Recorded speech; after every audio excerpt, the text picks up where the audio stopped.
புத்தாண்டு நல்வாழ்த்துக்கள்.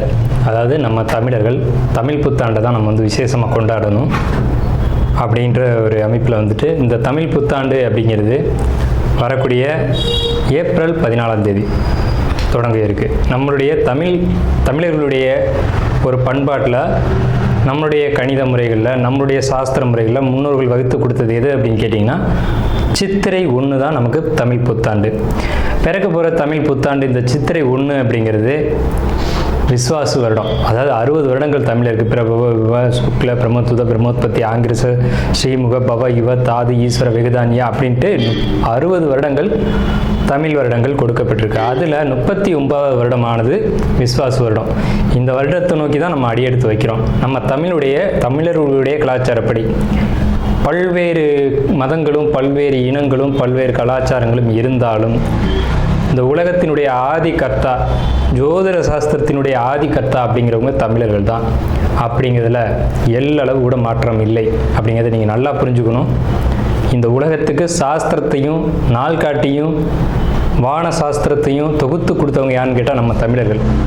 நம்ம தமிழ் புத்தாண்டை நம்ம மற்றவங்களுக்கு கொடுத்துட்டு மற்றவங்களுடைய கேலண்டர் எடுத்து நம்ம பயன்படுத்திக்கிட்டோம். இது மிகப்பெரிய ஒரு தவறு. இந்த இடத்துல நம்மளுடைய தமிழ் புத்தாண்டை நம்ம பின்பற்றணும்னு சொல்லி ஒரு வேண்டுகோளை நம்ம வச்சுட்டு இந்த தமிழ் புத்தாண்டு எப்படி இருக்குது அப்படிங்கிற அமைப்பையும் தமிழ் புத்தாண்டு என்ன, தமிழ் புத்தாண்டுடைய சிறப்புகளையும் நம்ம வந்து பேசுவோம்.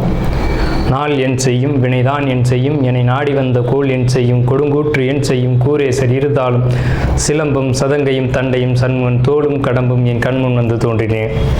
அதாவது நம்மளுடைய தமிழ் கடவுள் அப்படிங்கிறவர் முருகன் தாங்க. அகத்தியருக்கு தமிழை கற்றுக் கொடுத்தவர் யாருன்னு கேட்டிங்கன்னா முருகன் தாங்க.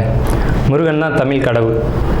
அதாவது அவருடைய பிறப்பு வேணால் நம்ம வந்து சிவன் பார்வதி அப்படி இப்படின்னு நம்ம சொல்லலாம். ஆனால் தமிழுக்கென்ற ஒரு கடவுள், தமிழினுடைய ஆதி கர்த்தா அப்படிங்கிறவங்க யாருன்னு கேட்டிங்கன்னா முருகன் தான். ஸோ அதனால் நம்ம முருகனை வணங்கி நம்ம இந்த பதிவை தொடர்வோம். சித்திரை 1 அப்படிங்கிறது ஏப்ரல் 14 ஆங்கில கணக்குப்படி. ஆங்கில கணக்கை தயவு செஞ்சு யாரும் எடுத்துக்க வேணாம். ஆங்கில நாள்காட்டி தவறானது தான்.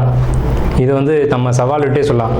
ஒரு 15 நாட்கள் ஆங்கில நாட்காட்டியில் காணாமல் போய் அதை தேடி கண்டுபிடிச்சி அதுக்காக நாட்களை திருத்தின ஒரு வரலாறு நம்ம வரலாறு இருக்குது. நல்லா தெரிஞ்சுக்கோங்க. இன்னையிலேருந்து இன்னும் நூற்றுக்கணக்கான வருடங்களுக்கு கிரகணத்தை ஆதி காலத்திலே குறித்து வச்சுருக்காங்க நம்ம முன்னோர்கள். ஸோ அப்படிப்பட்ட நம்மளுடைய தமிழ் வருடப்பிறப்பான விஸ்வாச வருடப்பிறப்பு எப்படி நடக்குது அப்படின்னு பார்த்தீங்கன்னா, திங்கட்கிழமை அன்னைக்கு பிரதமை திதியில் சுவாதி நட்சத்திரத்தில் வஜ்ரம் நாமயோகத்தில் கௌளவ கரணத்தில் பிறக்க இருக்குது. இந்த சித்திரை 1 தாங்க கேரளாவில் ஐயப்பனுக்கு நடை திறப்பு முதல்ல நடக்கக்கூடிய நாள் அப்படின்னா சித்திரை விசு அப்படின்னு சொல்லுவாங்க. விசு அப்படின்னா சமப்படுத்துதல் அப்படின்னு பேர்.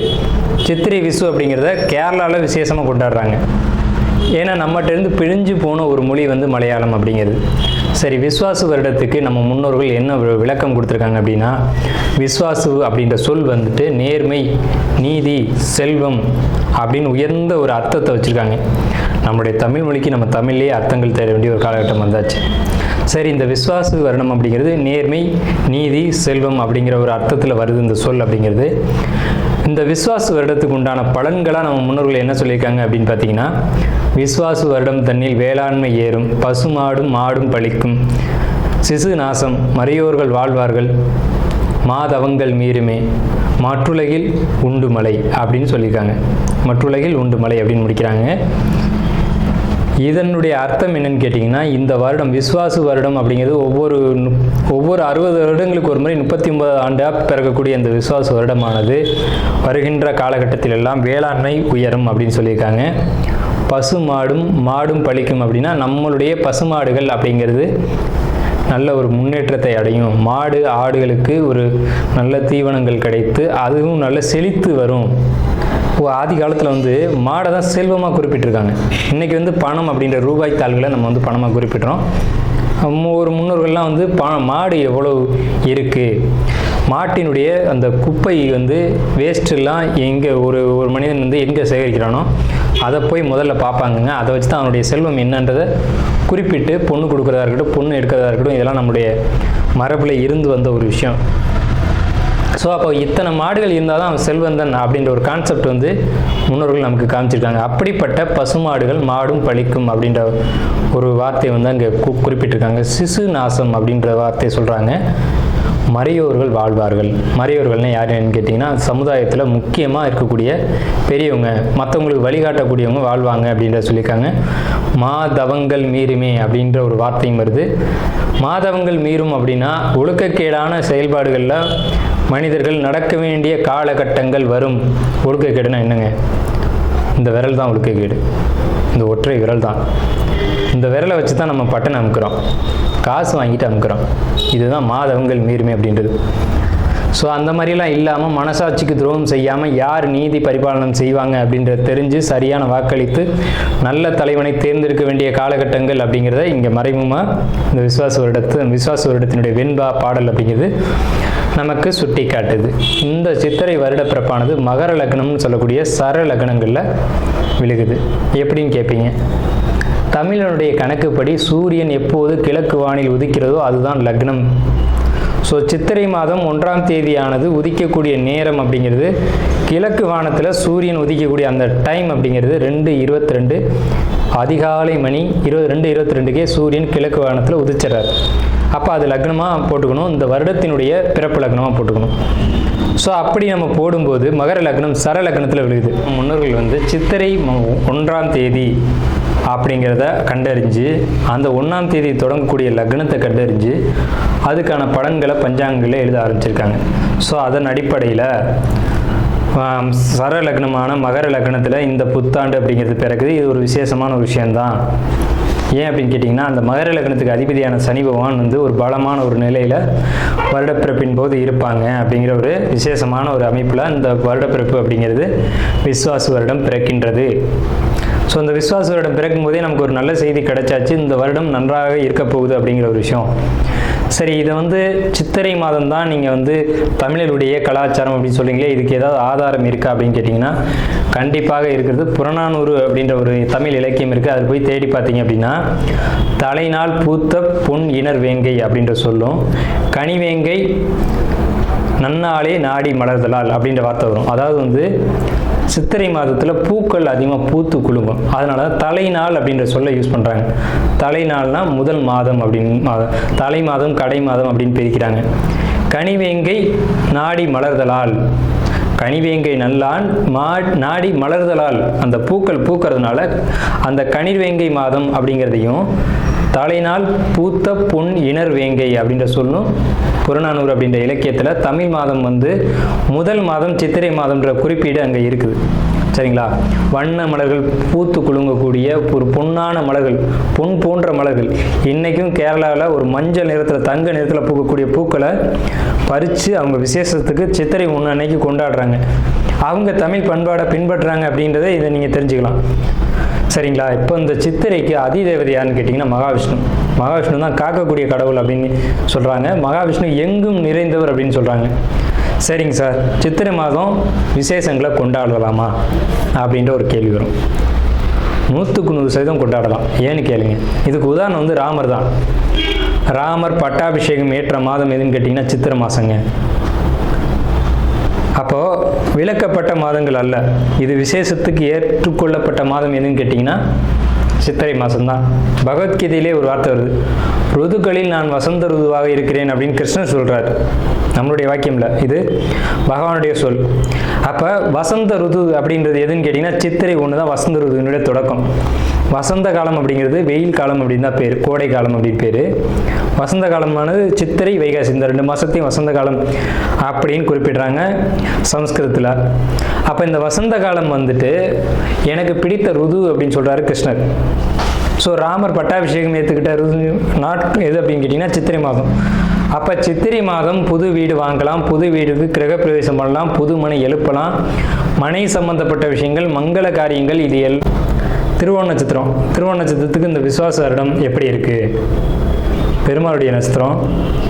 ஸோ இந்த திருவோண நட்சத்திரத்துக்கு இந்த காலகட்டம் பர்டிகுலராக விசுவாச தமிழ் வருடம் 39வது தமிழ் வருடம் எப்படி இருக்குது அப்படின்னு பார்த்தீங்க அப்படின்னா ரொம்ப ரொம்ப ரொம்ப மிகப்பெரிய யோகங்களை கொடுத்துருக்கு. யோகம்னா புதிய வீடு, புதிய வாகனம், புதிய சொத்து, புதிய காரு, புதிய வாகனம், ஏதேனும் ஒன்று உங்களுக்கு எது தேவைன்னு நீங்கள் நினச்சிங்களோ அந்த யோகம் உங்களை தேடி வருது.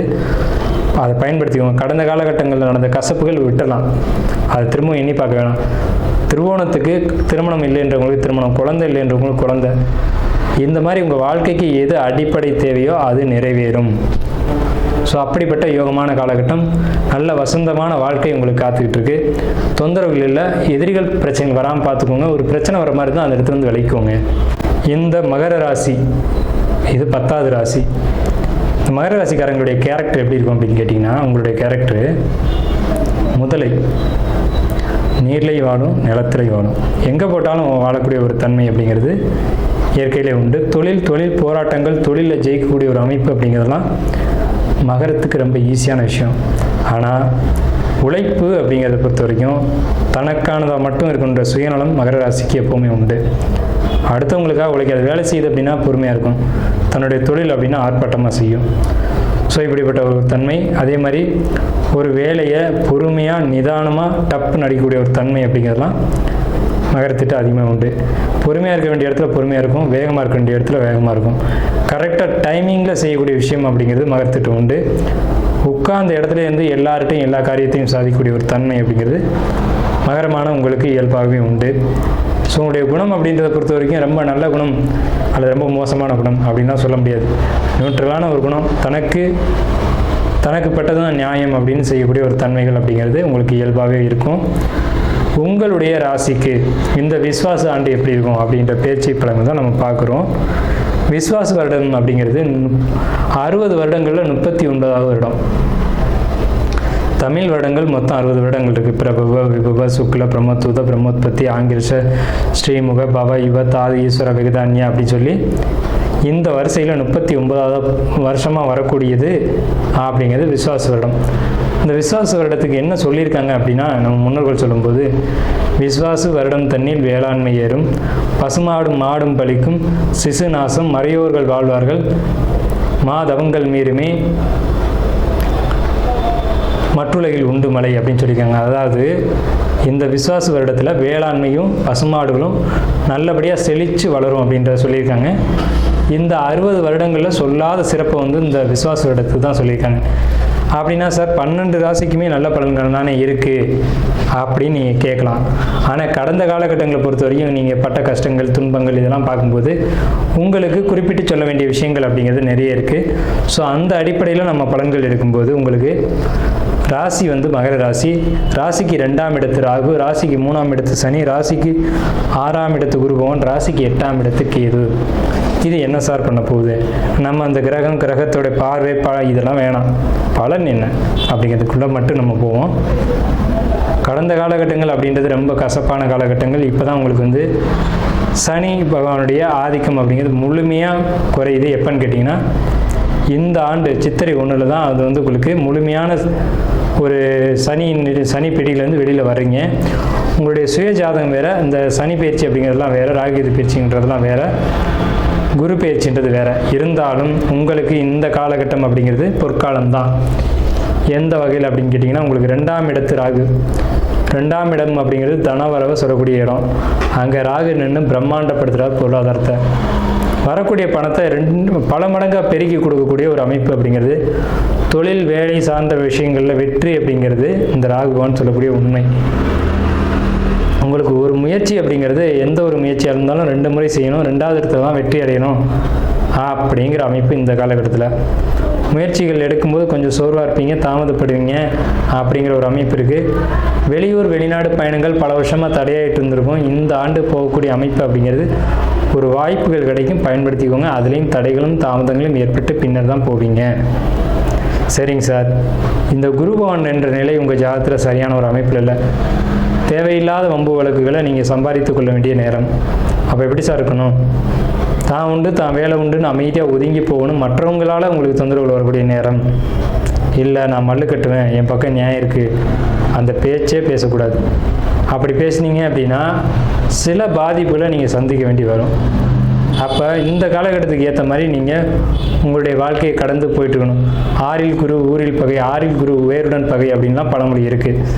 ஸோ அந்த கான்செப்ட் வந்து ஒரு பாதிப்பான ஒரு விஷயம். 6ல் குரு இருக்கும்போது அமைதியாக எந்த ஒரு வம்பு வழக்கு இல்லாமல் இந்த விசுவாச இடத்தை நீங்கள் கடந்து போயிருக்கணும். அடுத்து 8ல் கேது.